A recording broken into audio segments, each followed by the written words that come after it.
Good evening, ladies and gentlemen. It's 5:31. I call the Hope School Board meeting to order. On our agenda, we have reports. First one is the approval of our minutes.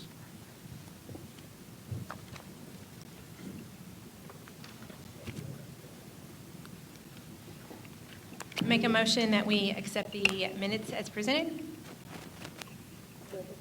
It's been moved by Ms. Haynes, seconded by Ms. Moss, that we accept the minutes from last month, January 22nd board meeting. Those in favor, show by a show of hands. And we have unanimous.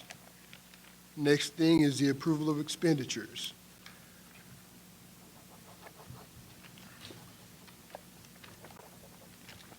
I move that we approve the expenditures. Okay. It's been moved by Ms. Moss, seconded by Ms. Dickinson, that we accept the expenditures, approve the expenditures. Those in favor, show by a show of hands. And we're unanimous. Next thing on the agenda is the superintendent's report. Dr. Crosby. All right, first thing we'll have up here will be the awards and recognitions. We can scratch 2C1, and we will move 2C2 to the back of the meeting. All right, Mr. Hamilton, are you ready? Everyone for being here. We really appreciate your presence today. No matter your cause, whatever the reason you're here, we appreciate it. We're excited about the superintendent's awards that we will present. Campus by campus, we'll present those with our pre-K going first. So Lindsay Easterling to present.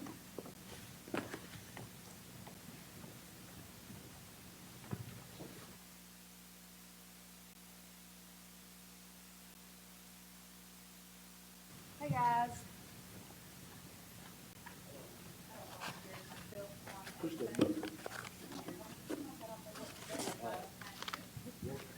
I have a teacher voice, so I don't really need it, but there you go.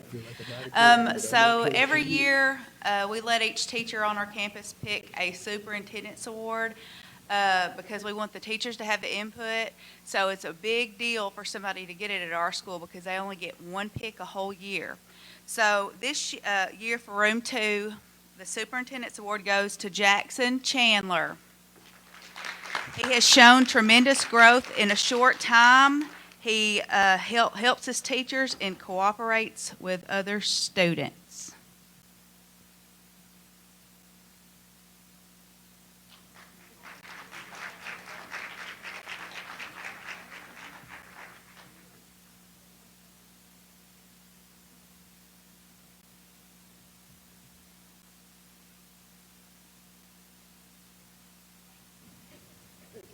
Thank you, sir. Appreciate it. Clap it up. Our parent this year, or for this month, goes to Caitlin Harrison. She is always willing to help with things in the classroom. She is 100% dedicated to raising her children to be kind and caring adults.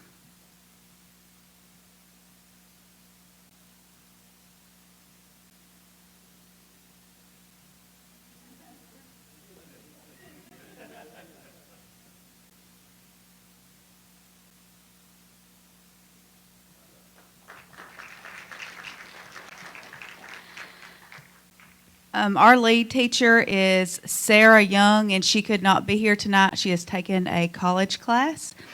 Classified staff member is Holly Gonzalez. She is also in a class tonight, so both of those deserve a clap, but they're not here. Our community helper is the Bobcat Clinic ladies, who are always willing to come teach us about germs, but I'm not sure. I guess they couldn't make it either, so thank you. All right, next up, we have Clinton Primary with Miss Ashley Stewart as the principal. Miss Stewart? Our student of the month is William McDonald. William is an all-around great student. He works hard and is always willing to help the teacher and his classmates. Smile for me. There you go. Come on through.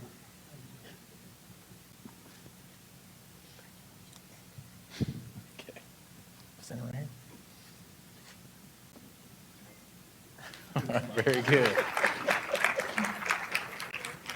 Our Parent of the Month, Shanice Haney. Ms. Haney volunteers as a class mom. She stays in constant contact with her child's teacher with his academic success on the forefront. Okay, thank you so much. Appreciate it. Come on through.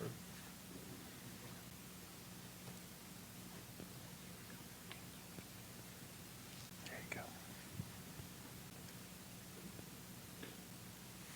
Yes, ma'am. Appreciate it.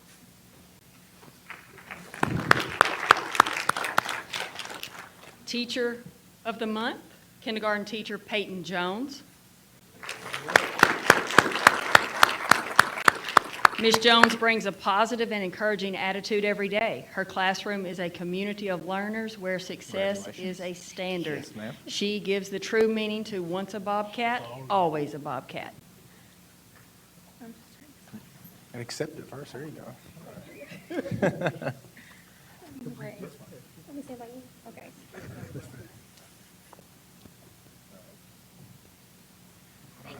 Clap it up. Miss Norma Haynes. Ms. Haynes is a dedicated, passionate, and valued member of our staff. She volunteers her time and promotes the learning of all students.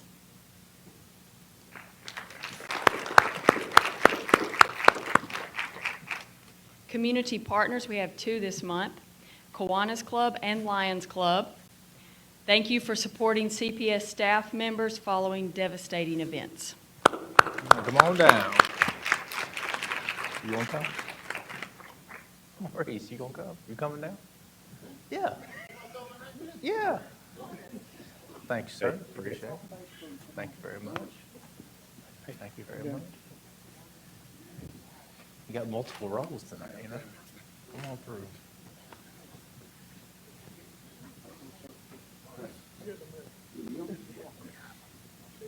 I got the same. Okay. All right, y'all ready? That work?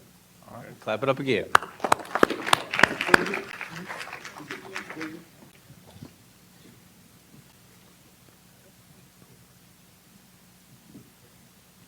Who are you looking for? Okay. All right, next up, we will have Marilyn Marks with the Hope Academy of Public Service. She'll come down for her presentation. Clap it up for Miss Marks as she comes down.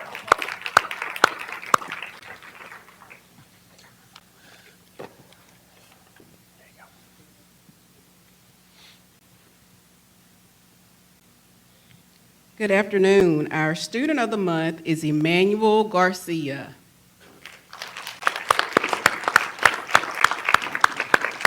Emmanuel is always polite to staff and students, and he does an excellent job serving as one of our campus meteorologists on our morning announcement broadcast. Very good.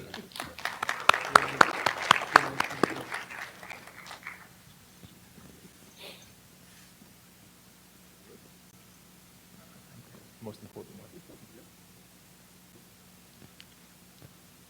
All right, thank you.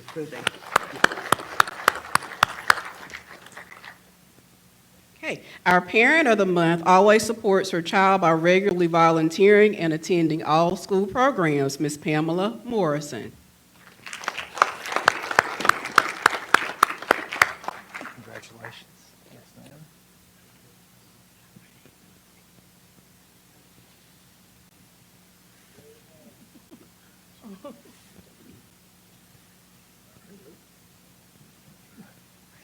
All right, clap it up. Our teacher of the month recently led her 6th grade advisory team with public service. We were able to give 80 stuffed animals to the patients at Heather Manor.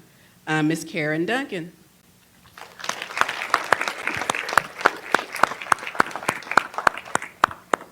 Thank you, Ms. Dunn.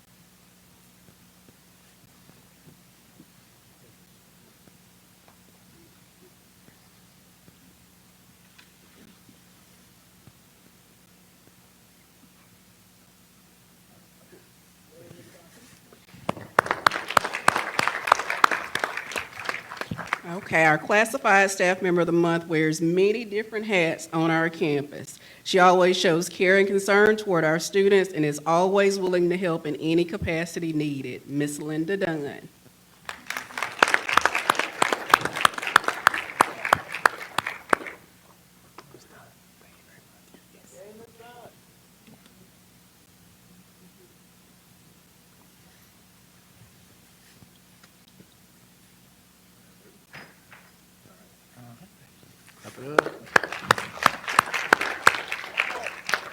And our community partner this time is Holiday Inn Express. We've done 2 public service outreaches by giving care packages to senior citizens, and they provided care items and sanitation items in each one of those care packages. Holiday Inn Express.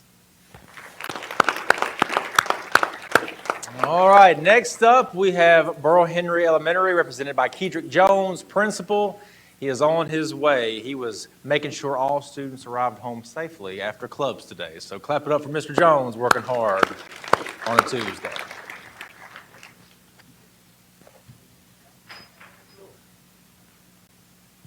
First, I want to nominate 2 students. These 2 students were the ambassadors when the governor came. So on behalf of getting their award, I'm also presenting them with the actual newspaper article in a frame for them as well. Those 2 students are Bryson Burton and Jaden January.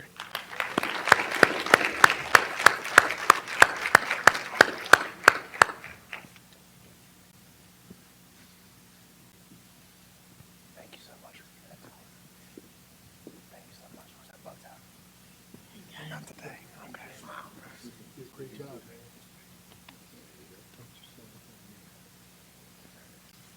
Camera right there.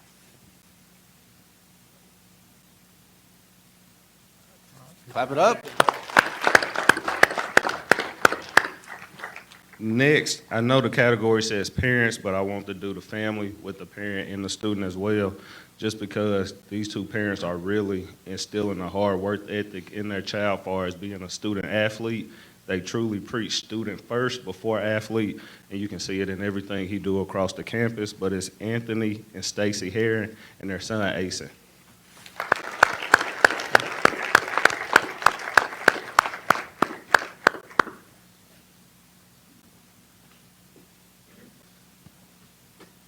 You like to smile before you get up there. Just a little bit. You doing okay? Thank you.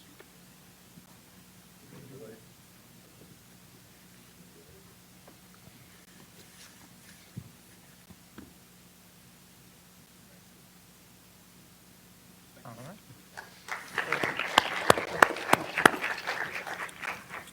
Excuse me. For my certified staff, this teacher has really embraced everything that I've been trying to implement this year and took it head on. Miss Kim Green.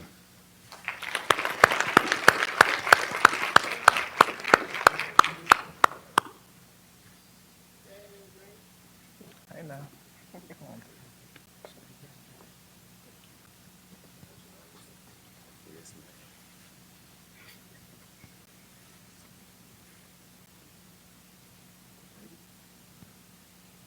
All right, clap it up.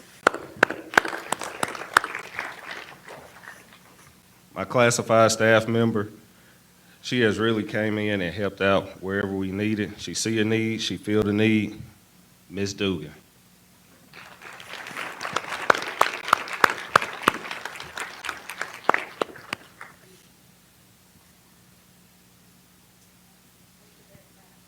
That's okay.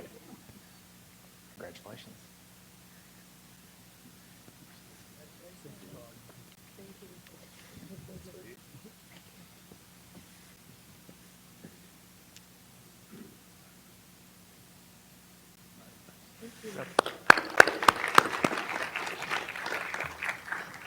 And last, for our community member would be Cecilia Montgomery. My first outreach to a community member came from McDonald's, and they really helped me out this summer when it came to what I needed for my staff when we started coming back. Now, I'm going to have to accept it on her behalf. She did tell me she couldn't be here today.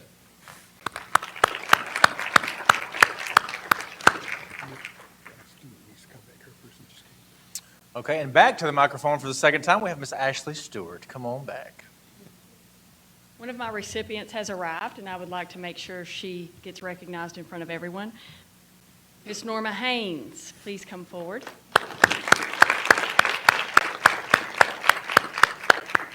Ms. Haynes is a dedicated, passionate, and valued member of our staff. She volunteers her time and ensures the learning of all students.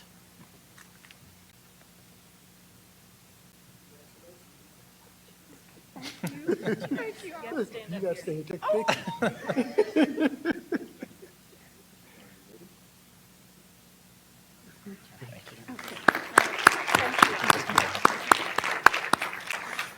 All right, next up, we have Mike Redeball with Yerger Middle School. He will be presenting happily.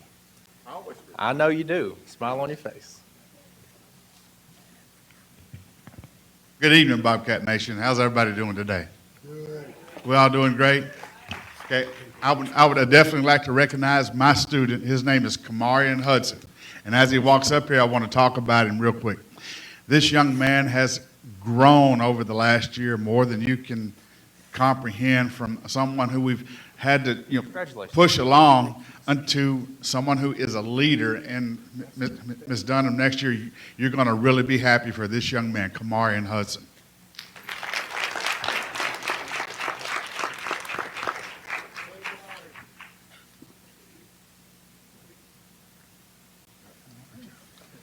Clap it up.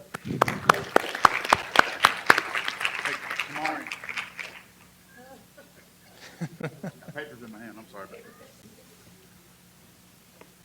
that. Okay, teachers of this month, we took the entire, or I'm sorry, we took a seventh grade students up to Memphis this month, and we've also did our presentation at Armstead Hall last week, and I'd like to I'll stop stuttering here in a minute. and calm ain't got nothing to do with it. It gets in the way. I get in a hurry. Tony Anderson and Deidre Simonton, would you please come forward? These two have gone out of their way to plan trips, to take kids everywhere and help them do things that they have not done before. And I'm so proud of these two. Let me try to do you all in, working my butt off. I appreciate you, man.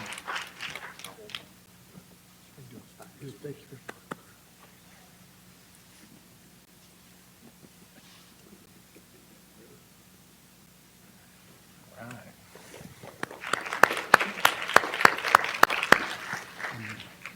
And finally, I would like to recognize Alexis Underwood, if she can start moving forward towards the.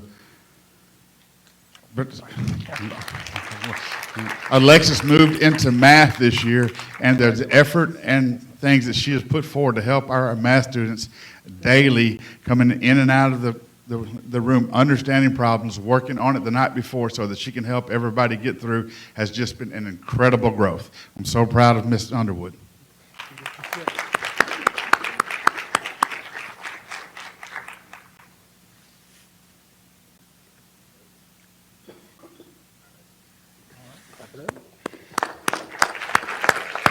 All right, and last but certainly not least, we have Miss Kimberly Dunham, proud principal of Hope High School. I see some members of her administrative team here, so thank you, Ms. Dunham, for presenting. Okay, our first award goes to Kyle Whiteman. Kyle, come forth, please. Kyle is a polite and respectful young man, and he's also always helpful to the staff and students alike. He's one of our new students, and he's just fallen right in. Oh, yeah.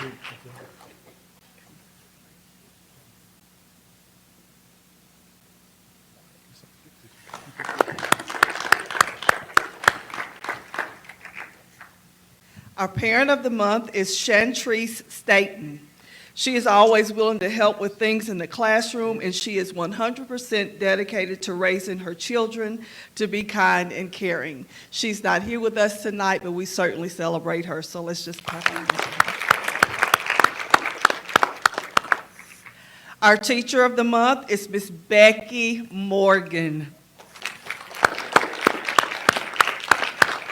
Ms. Morgan displays consistent dedication to her cohorts. Her mentorship and contributions to student success within the science department are second to none, and we mean that.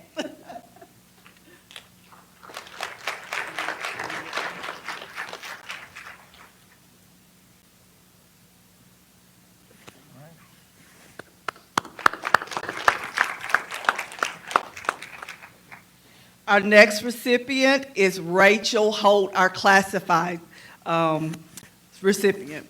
Let's clap our hands for her. Ms. Holt is committed to fulfilling our HHS vision, where she single-handedly enrolled 98% of our seniors in UAHT and doubled our Career Center enrollment.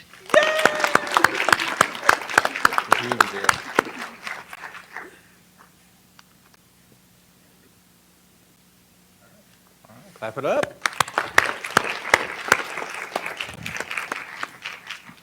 And last but not least, our community partner is Mickey Curtis. Dr. Curtis is a team collaborative in our classes, our courses, pathways to ensure direction and opportunities for all of our students, and we certainly thank her. Take a good one. He's gonna be judged.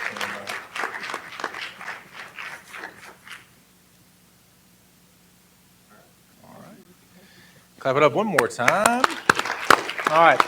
So now we will transition to the regularly scheduled board meeting. A lot of items on here, but I just want to say thank you so much. You are what makes us a cohesive school district. And if you hadn't heard it from me or somebody recently, I and we love you. We could not do this without you.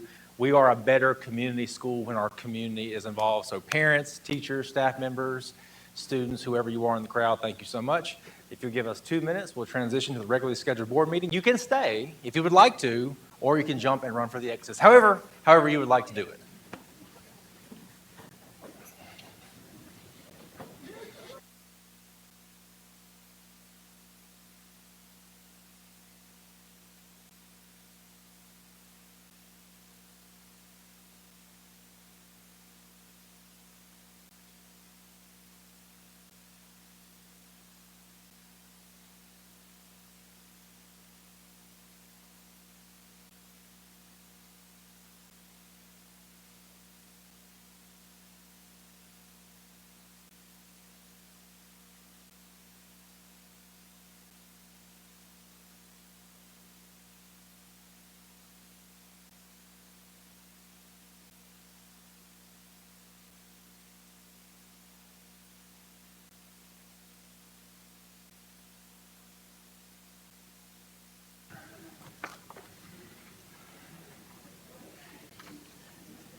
And then we'll come back to.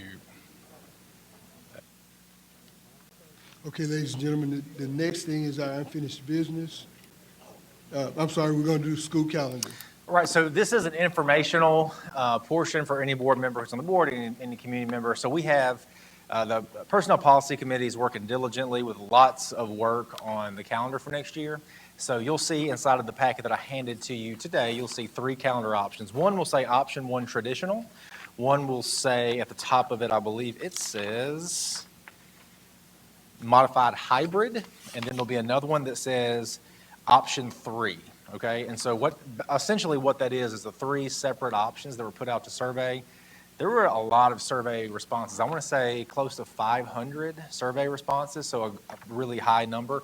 Many, if not, I think I can safely say almost all, very much close to all of our staff members responded. And so we had lots of different stakeholders represented in this. The data is interesting, right? So they had 2 modified choices, and there's a lot of people who kind of looked at those modified choices and say, hey, I would like to do modified 1 or modified 2. The modified one was essentially, to make it simple, starting on the 25th of July.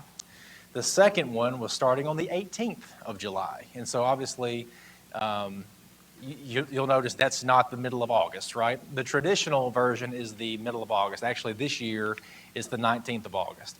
And so traditional is looking at the time and minutes and instructional time and all that the same way that it's been looked at.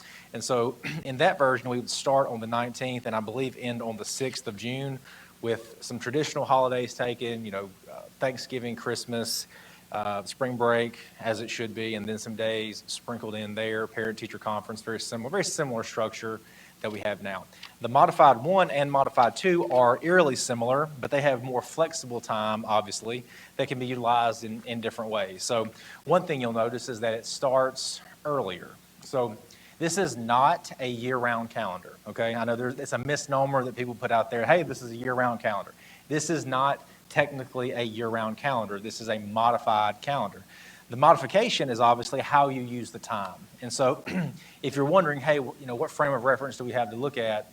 Recently, I think Magnolia, I think Nashville just did, and maybe some others. I think Osceola in the eastern part of the state, and maybe some more, have adopted a similar calendar as this.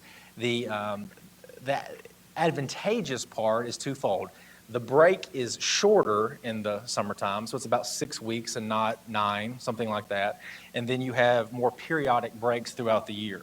So if you look at the first one, for example, the modified hybrid 1, September, that first week of September would be an off day. Now, it's not off for everyone, obviously, but paraprofessionals, teachers, and students would all typically be off those days. If you're a 240 contract, a principal, a superintendent, those things, we still work those days to get your 240 contract days, but it's modified for the school year for basically school-level, school-based employees that are not on an extended contract. And so you'll see in the first modified that we get out in in June, and then the second one we get out in May. That's really the only difference. So there's pros and cons to all sorts of ways of looking at it. Today is not the vote day. I just want you to be able to digest some of this. The next time that I just think it's a good practice to give people an awareness of what their calendar may look like going into the next year. So that is kind of where we are, and I would entertain any questions at this time.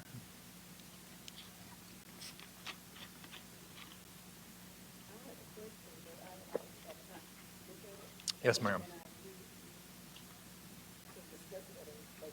Yes, ma'am.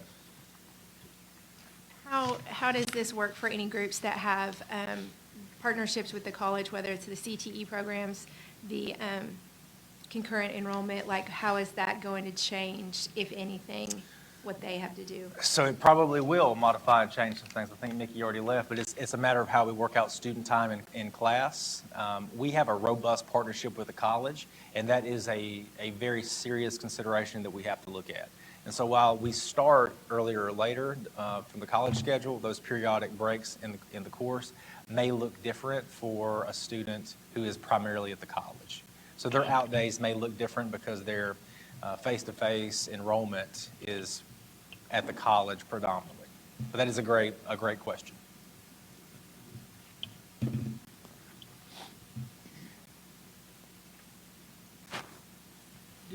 Did you break down on the survey,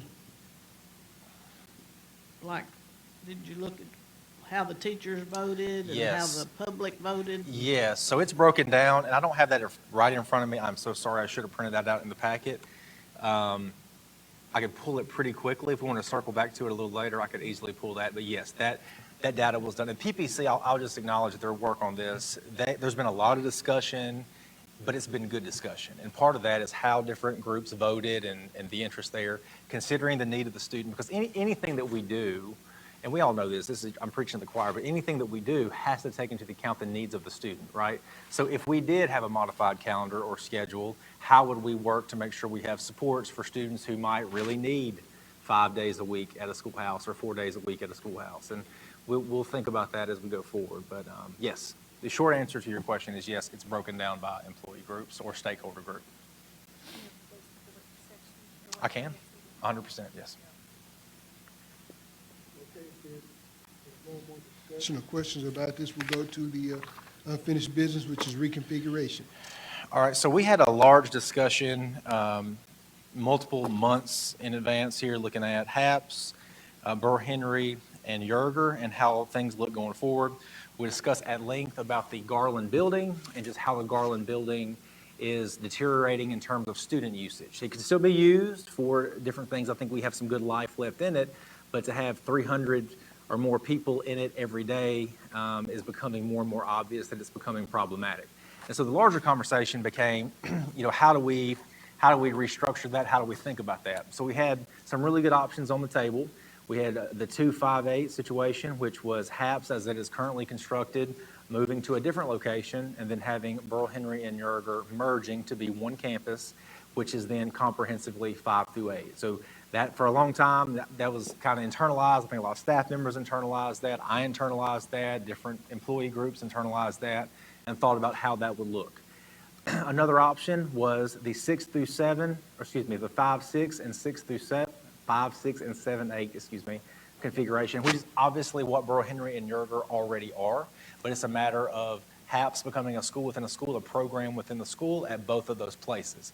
So the expectations that we're seeing at HAPS around advisory and some of those support systems are already starting to bleed into some of the other campuses, which is by design. I think about Burl Henry being one that's taking on that advisory role very seriously. I think about Yerger. I saw Mike actively taking on that hands-on robotics piece, which is really thriving.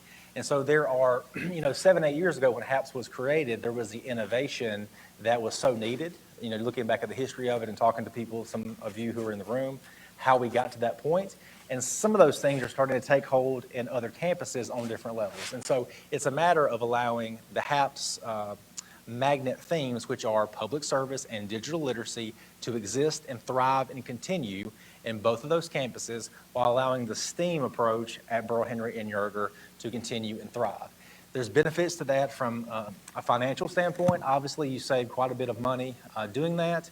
From a planning standpoint going forward, you have your groups of students all there together, not having to logistically figure out routes and moving them from place to place.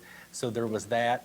The 258 model, the real advantage of that was that you keep HAPS as it is currently constructed, the way that it is currently constructed, but expanding intact, right?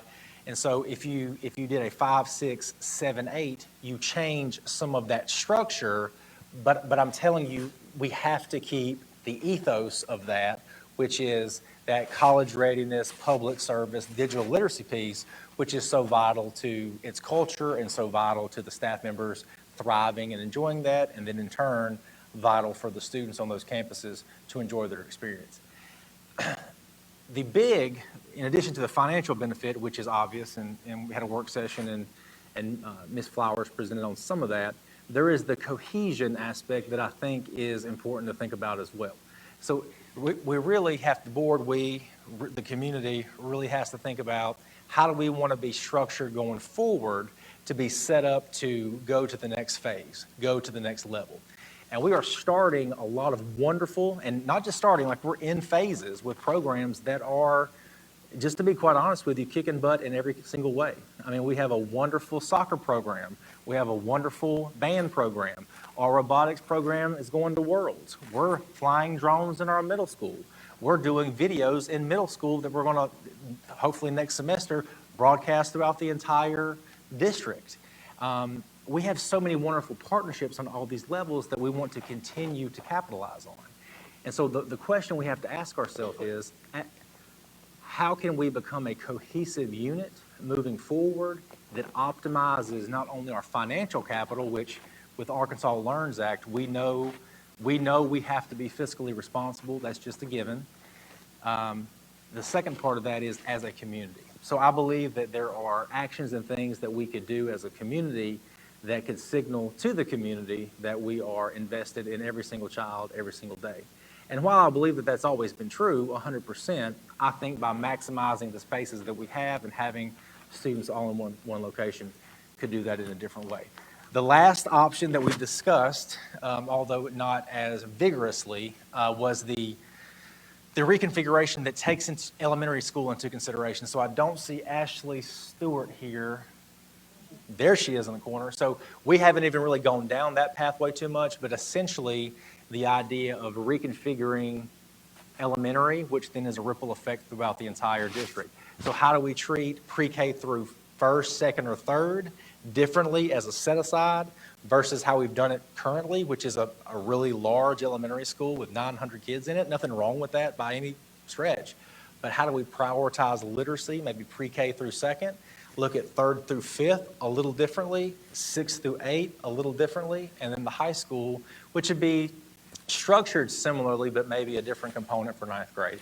That is definitely a conversation that we can have still, if you guys wanted to, if you wanted to consider that as the option that you wanted to digest more, think about more, and move forward. Could we move forward another year with the district currently constructed the way that it is currently constructed now? Sure, we could. Could we do it 2 years? Probably. But once we get beyond that threshold, every year we're putting at minimum $40,000 to start the year into different HVAC units and different things on that campus just to start the year because we're starting in August or in July, right? That's just our reality.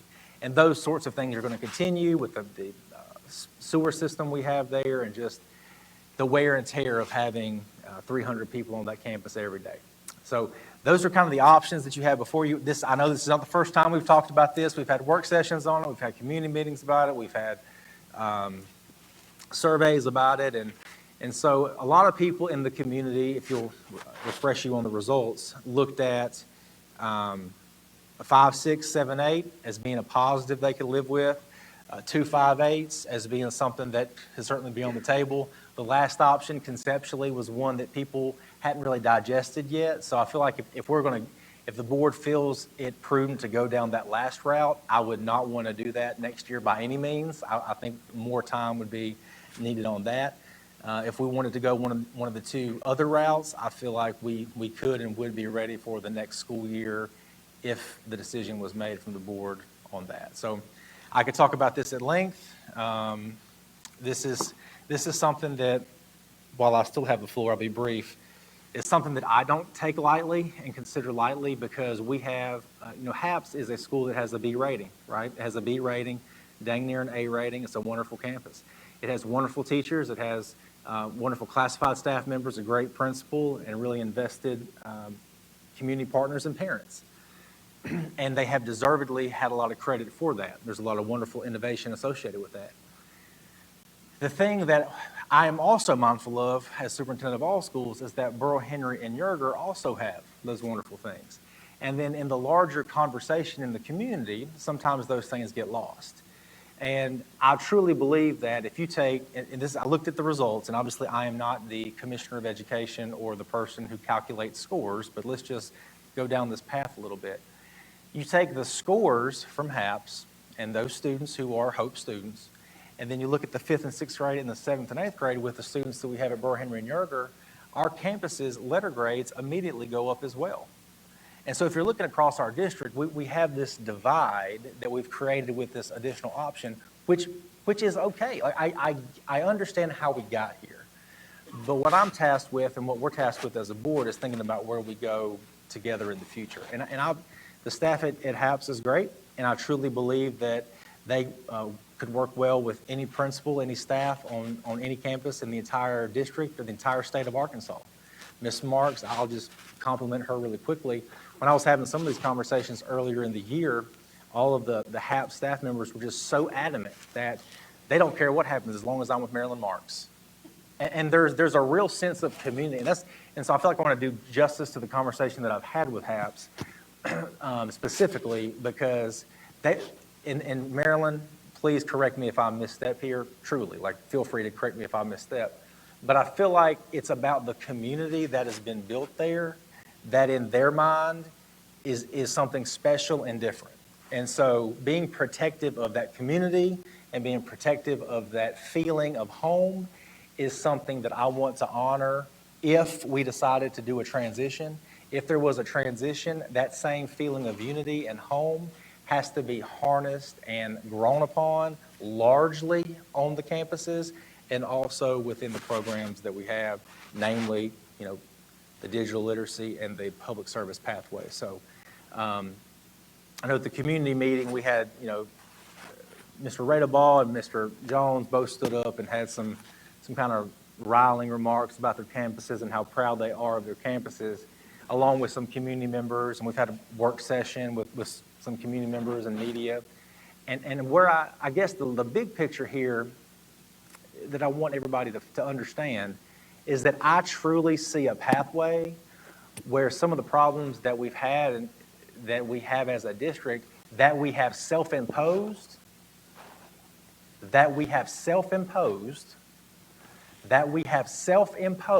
with adult behavior over the years, can dissipate if we lean into it. Like, no problem goes away or no issue goes away if you decide to, bat a blind eye to it or just look the other way. And that's who I am and try to be as a leader, and that's who I know you are as board members, that's who our principals are, and that's who the leaders and teachers in these campuses are. So I've probably spoken more than I intended to on this topic since we have talked about it quite a bit. I just wanted to speak my piece on that, about how proud I am of all of our campuses, high school and elementary for sure, but in the middle grades. Because there's a lot of duality in how we talk about the middle grades, and I'm telling you, all of them are doing wonderful things. And HAPS is doing wonderful things. It's not like a qualification HAPS is doing wonderful things for kids. So is Burl Henry, and so is Yerger. So those are some remarks. Any questions, thoughts, and I guess discussion amongst the board on anything that you have?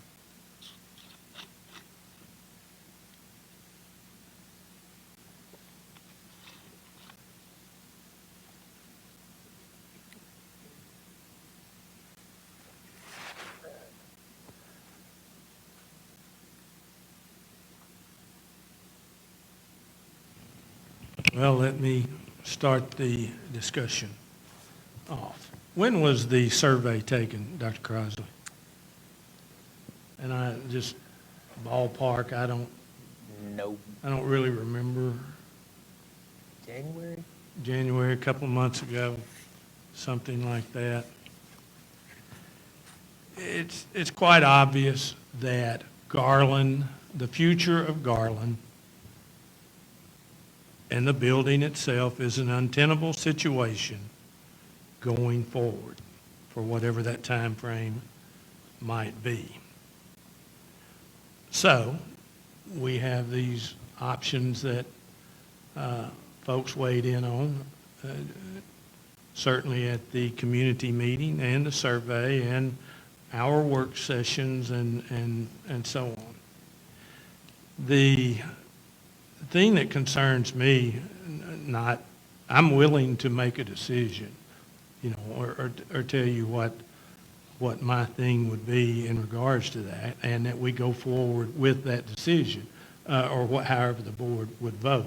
And I'm going to accept whatever the board decides. But I do have just a feeling that if we're rushing to save money, I don't like that feeling.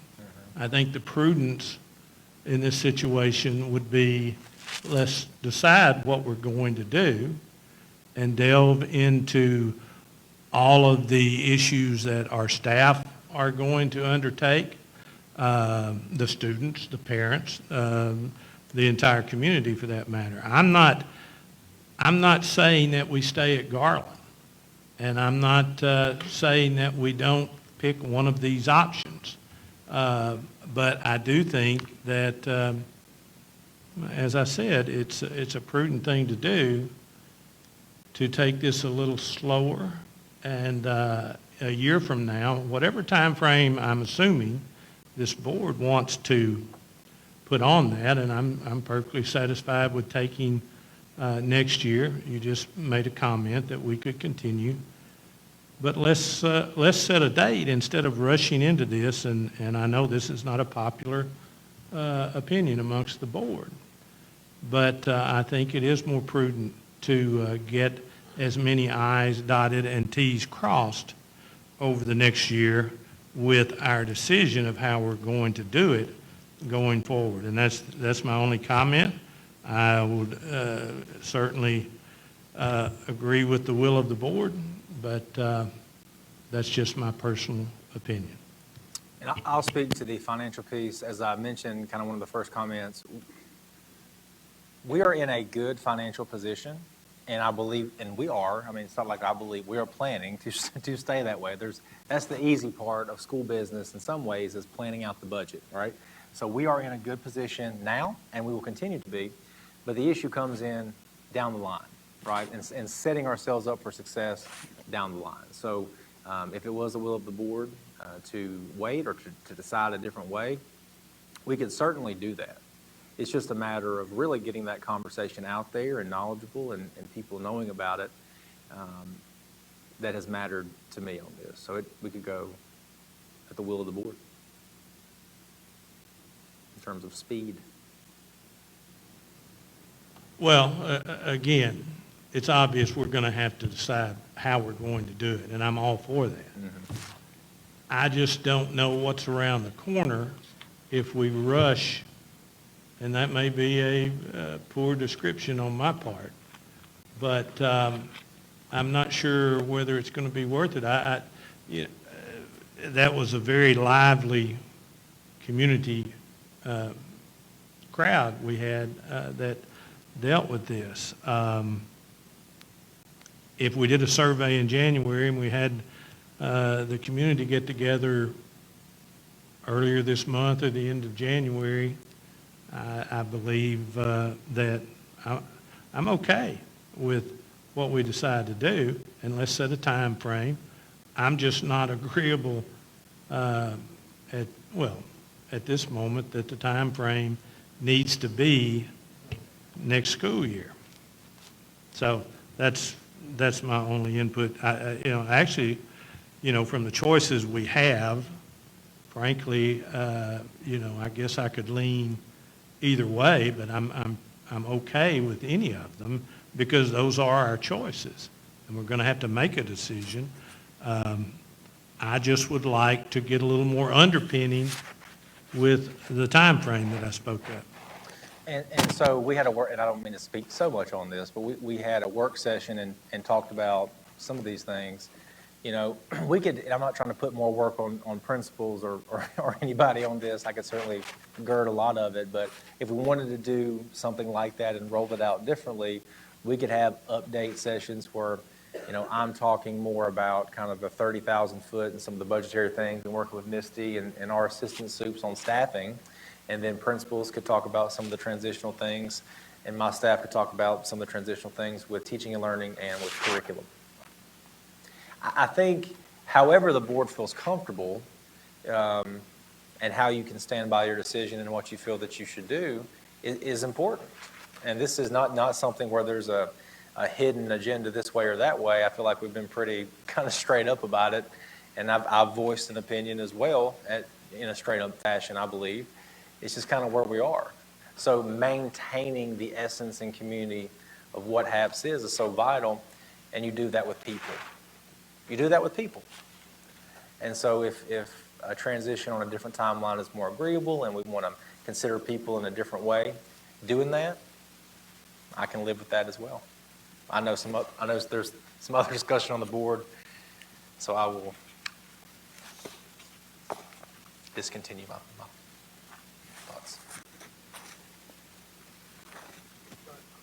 And parents, citizens, I believe that no matter what situation we put our kids in, they're going to thrive. It's evident that based on what HAPS is doing, they're making it. And they're making it at a rate faster than some of the other campuses. But all of them are doing great things. So like Mr. Powers, I agree with us doing something. But we don't want to jump both feet in and make it an urgency to do something right now. We just want to be responsible. I want to be responsible for taking care of our kids. And I say our kids because I have 4 grandchildren in the district. I just want to make sure we're doing the right thing for our children. and great thanks to our wonderful teachers, classified folks, and parents, and certainly you, Dr. Crossley. We are trending, all of our campuses are trending the right way. Very noticeable and very thankful. I think it's all the more reason for us to make the best decision that we can make with a little more input. And I don't know whether there'll be a great deal of input, but, I know when I used to make speeches as a politician, I always left thinking, boy, I should have said this, I should have done that, and I missed a great opportunity. That's not a great analogy, but obviously I'm just repeating myself, but that's just kind of where I stand on the deal. I think we have the best options that are out there at this time, and I just don't want to. I just feel a little rush. Survey in January, community meeting in end of January, early February. And I know that our staff can get it done. I certainly don't take that for granted. But that's just my opinion. It's I just wanted, since we're talking, I wanted to talk. It's the place to do it, yeah. Because I agree with Mr. Powers. I know we all have one vote, one opinion. And it's no sense in, I feel like it's no sense in rushing into something like this because our focus is about educating all of our kids, not only just HPS kids, So we need to focus on educating all of our kids and not rushing into anything right now. And I agree with Mr. Powers.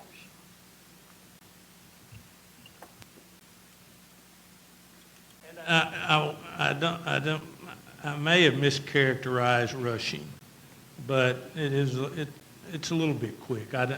Rushing sounds like, we're trying to put something over, but Sure. I don't want to do that, but it's just a little quick for my comfort.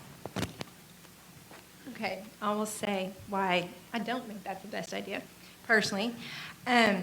So I feel like for us to talk about that this conversation just happened isn't really accurate. It's not like this is the first time, even the first year that these conversations have been had. Now, ironing out details obviously is going to take time, and it'll go at a faster pace once an official decision and an official deadline is set and voted on. But to act like this is just the first part of the conversation, I don't feel like is very accurate.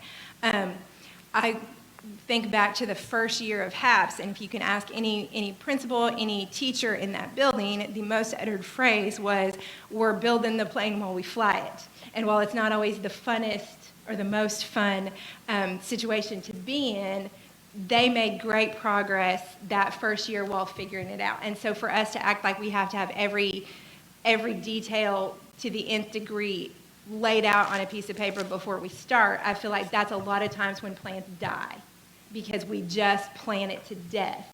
And I feel like what I liked so much about the community meeting at the college the other day was the input from parents who went in at every building loving the building that their kids were in.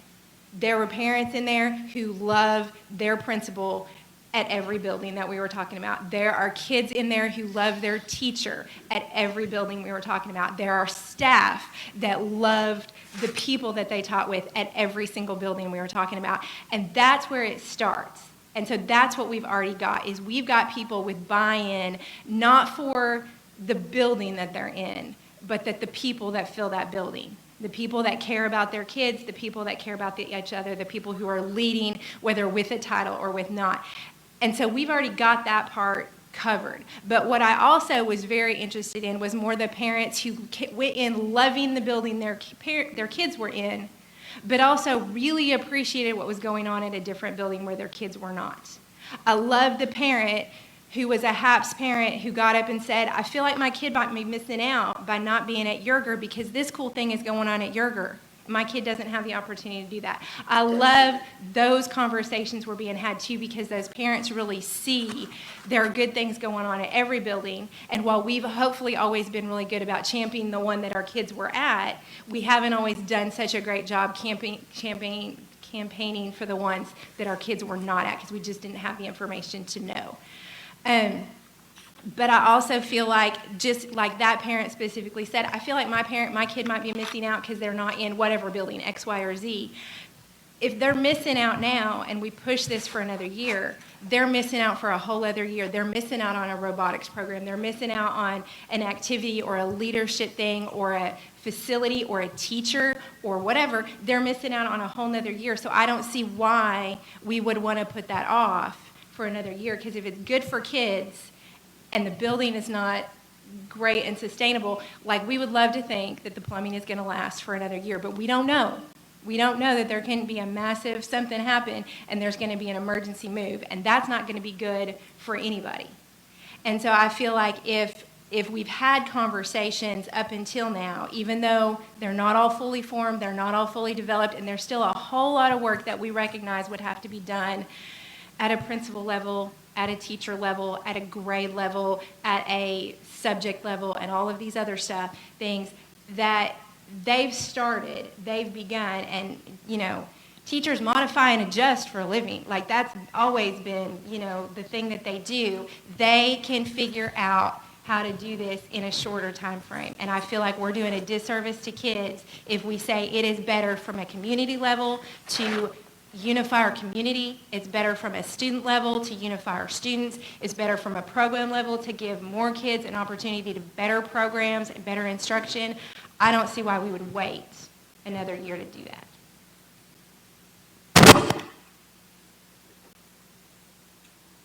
Okay, if we went to a 5, 6, 7, 8, and put HAPS in both schools, Yes, ma'am. will we have the room Yes, to ma'am. do that?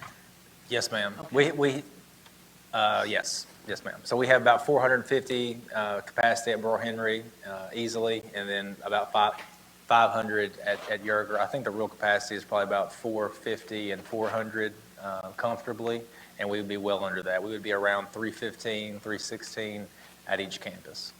But you got to keep, and this is another part of it. I mean, we're operating 3 campuses that are right around 200 kids, and there's not a whole lot of places that can do that sustainably long term, just because you can't from a financial standpoint. So that's part of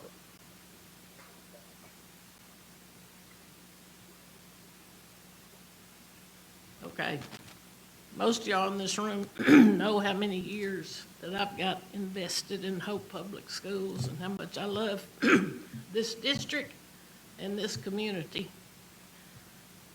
And I shared with the board members when we had that last work session that it hurt my heart at the community meeting out at Hempstead Hall when some parents and I don't remember if the principal said it, I remember parents said that their child said, if they were a Burl Henry or Yerger student, they said, "I'm not smart enough to be at HAPS." Well, that's not true.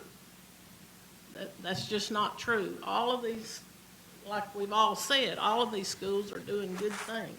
And our teachers are working hard, and I feel like that, we're on the right track. We're on the right track. Dr. Crosley is leading us, and I just feel like we're on the right track.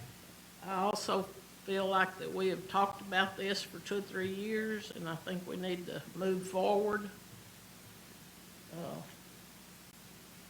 If we do adopt one of the other calendars and start in July, would we still have enough time to get things started and going from 3 schools to 2? So in truth, if we started in July, the 18th timeline especially, Maurice don't sweat, okay? He might physically sweat when he's out there working with the cows or something, but he's not sweating it, getting something done. He and I had 2 conversations about this. Makes him a little nervous. Makes him a little nervous thinking about getting all those, because it's, teachers, and staff members will move their own personal items, like that's part of a move, but the structural things, most of that we have, it's similar from one campus to another, but not everything. There's programs that would have to move to different locations, and so it worries them a little bit. Do I think we could figure it out? Certainly. Temp work and staff that we currently have could make it work, but a traditional calendar in that way, if we decided for next year, just gives more of a runway to accomplish that.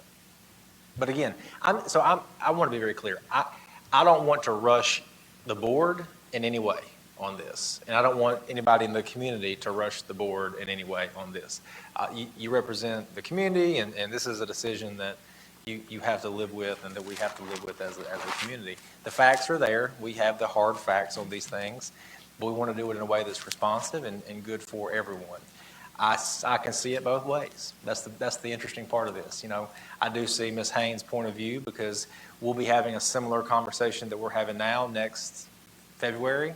If we waited a year, it would be a little different. We may have some more kinks worked out. I'm sure the principals and staff members could do some of those updates, and I do think that there would be a portion of that if we structured it out where we would all feel really prepared to take that jump. But you still have to take a jump at the end of the day. And whenever you're on the precipice of taking a jump, there's always more anxiety and different things there before you take it. So I definitely see that. But then from Mr. Power's point of view, to kind of continue going, I could see that being a positive for staff members as they transition, communication with parents in English and in Spanish as we transition. I can live truly both ways with that. I want to say one more thing. I know that we're not going to make everybody happy, and we just won't. Just like when we vote on the calendar, that's not going to, make everybody happy. But whatever decision we have to make and whatever we have to do, then everybody pitch in and work together for the betterment of Hope Public Schools and for our kids.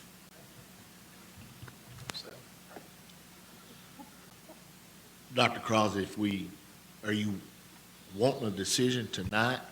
But I guess if we make a decision,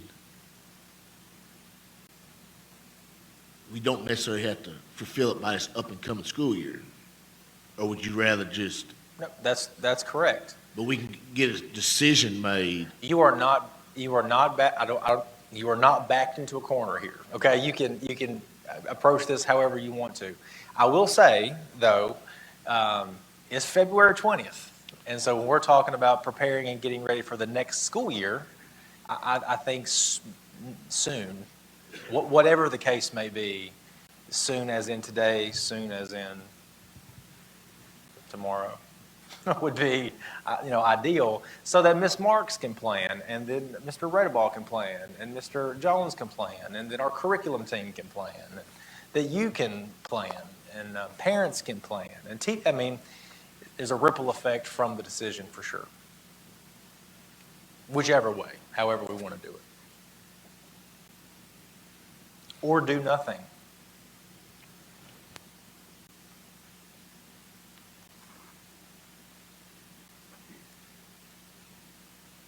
Well, I'm not going to provide any passive resistance. I told you my druthers about whatever we do. But I'm willing to vote on anything presented to the board and go forward. And because if we are going to implement, we got to go. That's the deal. So whatever we need to do, let's do something.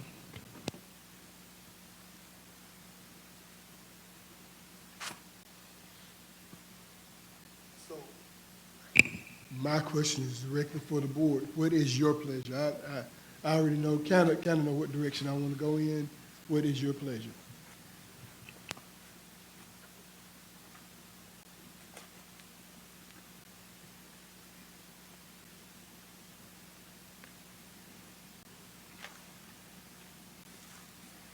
Well, I'm gonna throw a motion out there. Is that what you want, motion?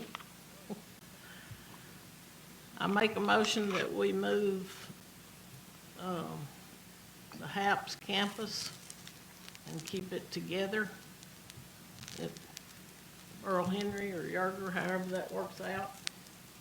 And I feel strongly about that, and so that's the motion I'm gonna make. It would move the HAPS campus. Okay, Keep it so, together. I'll let you do that. Mr. Hamilton, I was about to ask a clarifying question. I don't understand the motion, I'm sorry. Could you say that one more time? Well, 258s? 258s, yes. So a HAPS campus and a Burl Henry and your combined campus? That's my motion. Okay. 258 campuses. 258 campuses. And the HAPS program remains intact at both campuses. No, What?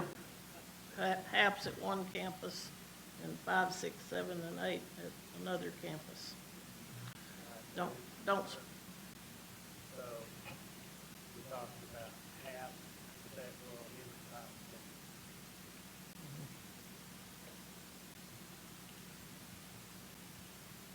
Second. Our two options are either a 5-6 campus and a 7-8 campus, or 2 5-8 campuses. That's our first vote, right? That's what we're doing. And so yours is for 2 5-8 campuses. yes.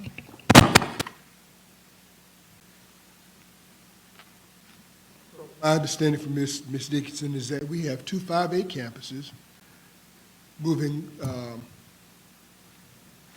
HAPS to the Burl Henry campus. Was that an option, Dr. Crosby? It would have to be either Burl Henry or Yerger. They would have, if they were going to move intact, they would have to move to one or the other. Okay, so to move HAPS, seemingly according to the motion, move HAPS to the Burl Henry campus, and the other students move over to Yerger campus. Is that what I'm understanding, Ms. Dickinson? Yes. Okay. Make sure. I think I've asked this. We're recommending that HAPS go to Burl Henry, 5, 6, 7, 8, and Burl Henry will be moving to the Yerger campus. Is that the motion? And it's been, okay, thank you.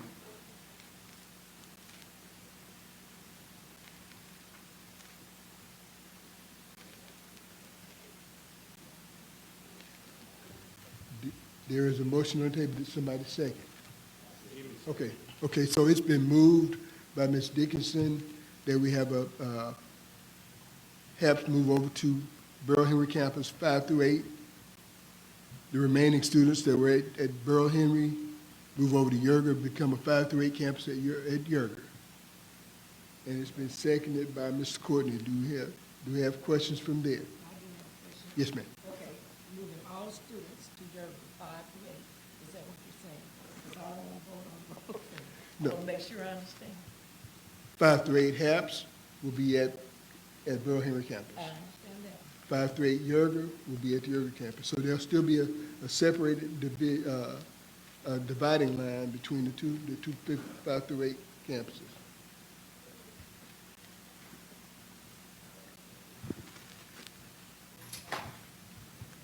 So again, it's been moved by Ms. Dickinson, seconded by Mr. Courtney. Those in favor, let's show by a show of hands. Those opposed? So we have a split, and we will, Dr. Crosby, do you vote a tie? How do we? Yeah, there's no action on it, so you'd have to. No come- action, so we'd have to come we'll back. We'll table it for now. Yep, so if it's tabled for now, I think the discussion would be handling it in a timely manner. So we could do two things at once, if we could be in a position to do so in the matter of a week and some days. So if we wanted to do an action on this, then we could handle this the same time we do updates with the calendar, which would be like I said, a week and some days from now. Well, can we submit a substitute motion and vote on it? You can. I would make the motion that we make HAPS a school within a school with Burl Henry 5-6 and with Yerger 7-8. Second.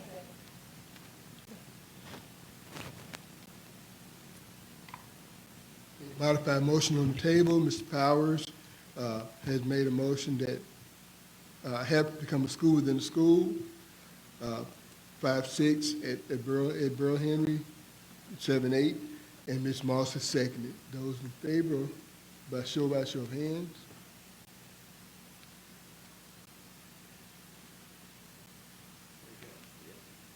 Right. I'll go that way.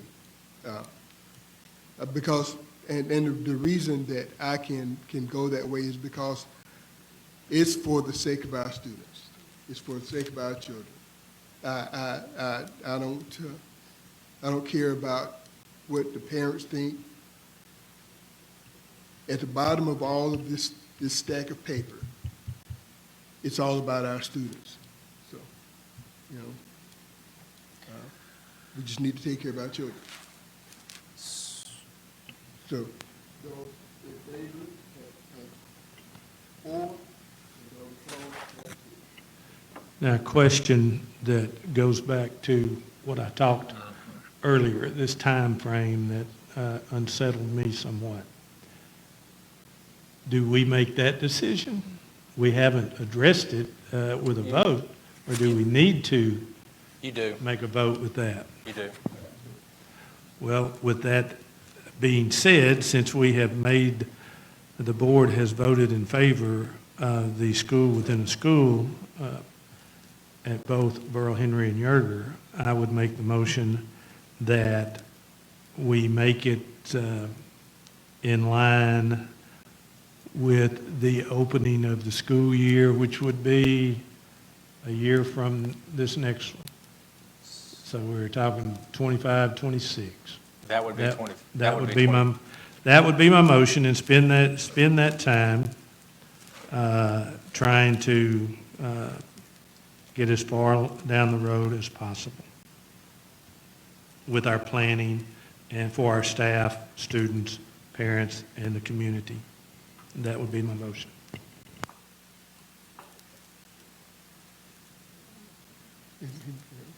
Okay. It's been moved by Mr. Powers, seconded by Ms. Moss, that we go ahead and continue with the school as said, in school, school inside school, and plan for the opening or the inception of that date to be the 25-26 school year. Those in favor, show by show of hands.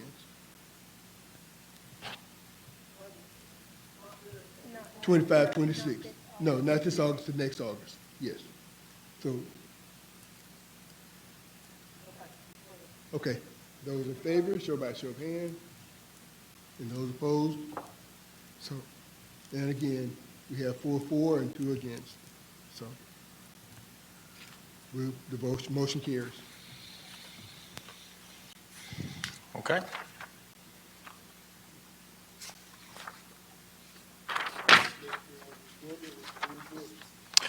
All right, so next we have after-school boost and academic tutoring. So this is 1, 2, 3, 4, there are 5 sheets there that are kind of batch. So you take that batch as is. This is so that we could pay those after-school tutors now moving forward. So this is pretty simple. This really just names and what they're doing. So if you could just take a look at those and approve those, those will be, I think, in your mailed packet and the one that you have in front of you.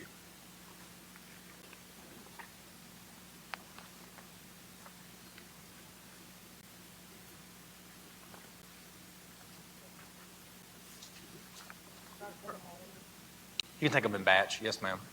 Dr. Crosley, are these, or are they like a combination of Yes. So they're a combination of clubs and clubs tutoring. and tutoring? Yes, ma'am. And that's so that we can be covered for auditing purposes, so that we can go ahead and pay those in a timely manner.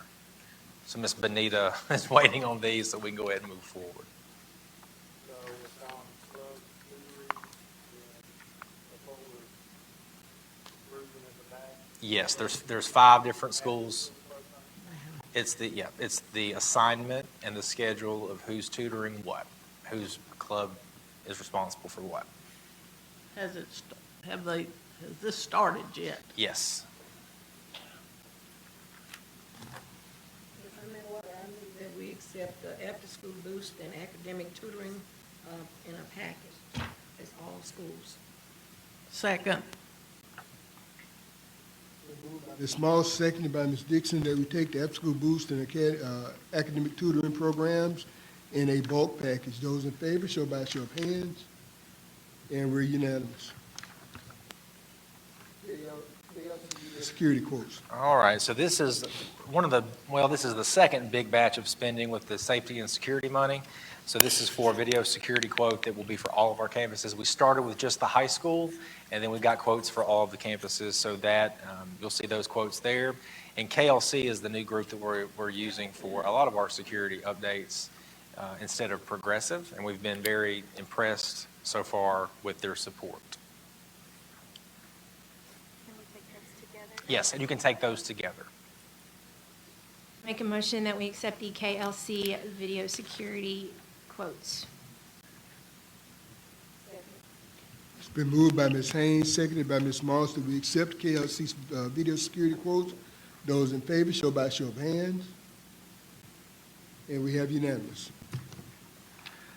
So we have a couple of student hearings that will be closed, but we have some more simple things that we could go ahead and knock off before we got to student hearings, personnel packet, and then superintendent discussion, I guess. Okay. So school choice applications, I guess would be the next item.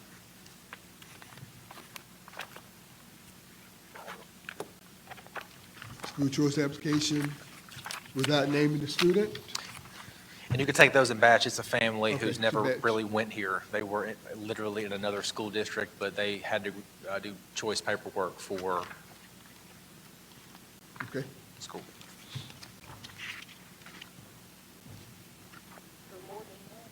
Should be 3. Yes. They're all the same last name, yes, ma'am. Looks like.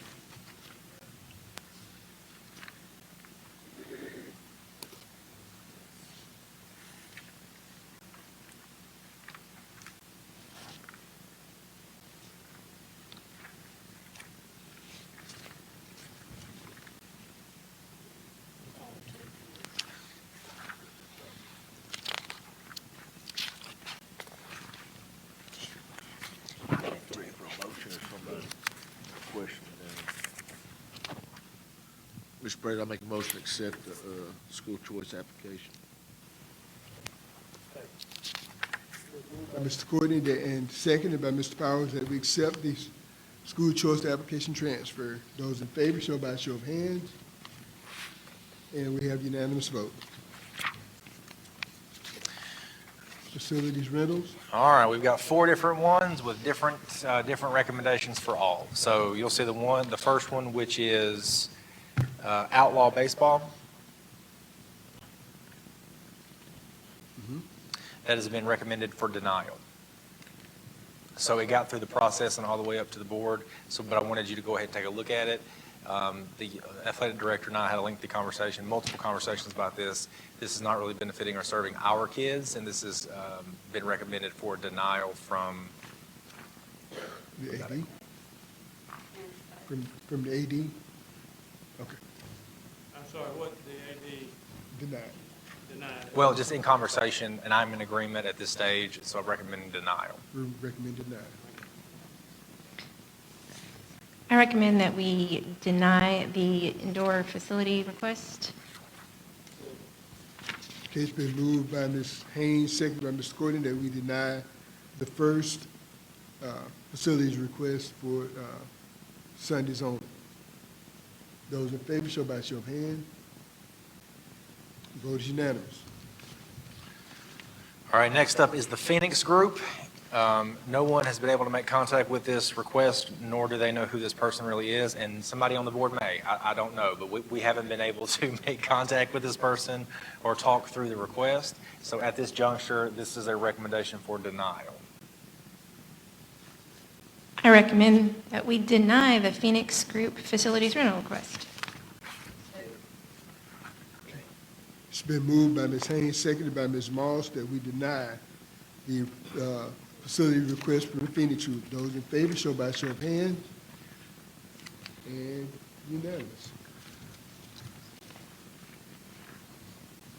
Next one is Bro Henry Cafeteria. All right, so we have two. I believe we could take these in batch if we chose to. So we have a Burl Henry Cafeteria and the high school gym.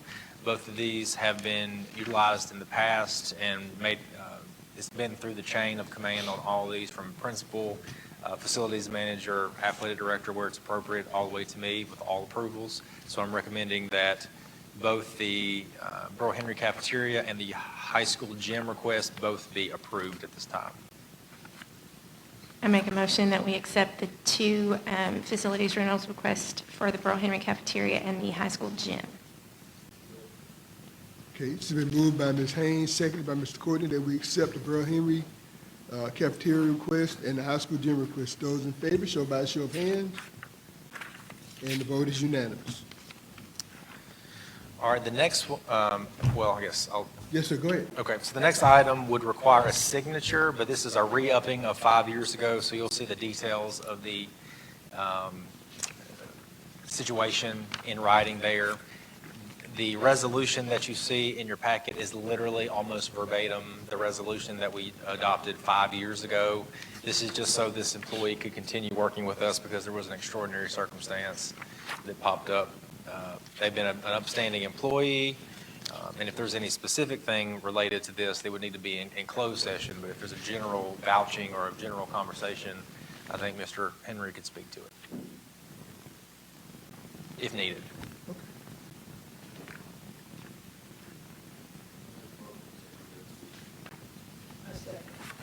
Okay, it's been moved by Mr. Courtney, seconded by Ms. Moss, that we accept the resolution presented. Those in favor, show by a show of hands. And we have unanimous. I think Ms. Dickinson has the copy, and she'll pass to you, Okay. Mr. Hamilton. All right. I'll be honest with you, personnel packet is pretty underwhelming. There's not a whole lot on there this time. There's a couple names for recommendation, and then I think resignation, retirement. So, a resignation. So if you're willing to take that without going into executive, we can move forward on that. But if you are not, then I would recommend we move to executive.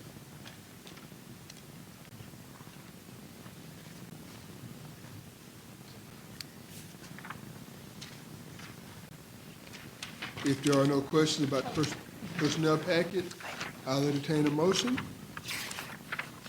Make a motion to approve the personnel packet.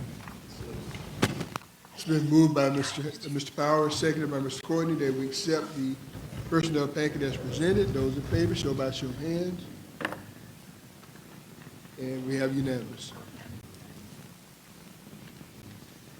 All right, so to backtrack a little bit, we have 3 student hearings I think would be prudent to go through, and so they were requested to be closed, and so we will still honor that closed portion of Yes. it. We have one parent who I think will be with us, and the other are not currently.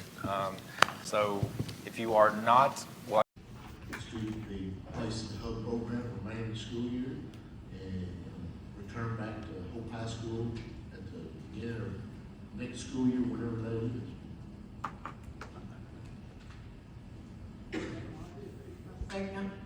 Okay, it's been moved by Mr. Courtney, seconded by Ms. Dickinson, that on this hearing, we modify the recommendation of the superintendent. Have a student placed in the hub program until the end of the school year and start back on the high school campus at the beginning of the next school year, whatever point that is, July, August. Those in favor, show by show of hands. And the vote is unanimous. we have 2 more. So if the parents are not here, we could definitely, if you wanted to read silently through that packet or continue to, we could take them as a batch if you wanted to. It's the same recommendation, or we could close it out and then go through it more in depth. Since it is a disciplinary decision, you may want to do that. I'll just give you the full heads up on what it is. You say we could batch those two? We could. I'll make the motion, Mr. President, that we accept the superintendent's recommendation with the presented students. It's been moved by Mr. Powers, seconded by Ms. Ross, that we accept the superintendent recommendation on these student hearings. Those in favor, show by show of hand. And we have unanimous vote.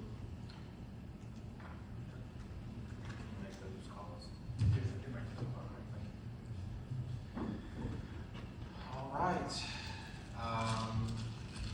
Last item was superintendent contract. So I wanted to go to executive and discuss that. Okay, so. To discuss superintendent's contract. All you got to say is. Okay, so we are now back in open session. Yeah, you're good. Ready? And ready to make a motion. I will entertain a motion in reference to the superintendent's evaluation, superintendent's renewal, contract renewal. Mr. President, I would like to make the motion that we accept the supplemental agreement presented in the superintendent's contract at a yearly sum of $160,000 with a total compensation under the 3-year contract of $480,000.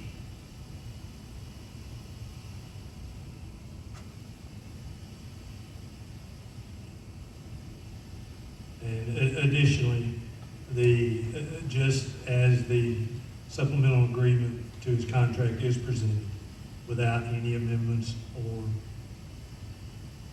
withdrawals.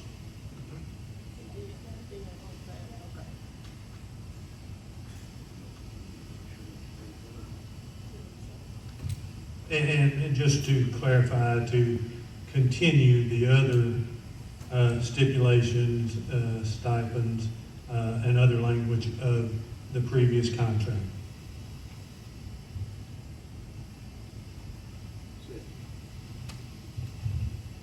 It's been moved by Mr. Powers, seconded by Mr. Courtney, that we accept the superintendent's contract renewal. Those in favor, show by show of hands. And we have unanimous decision.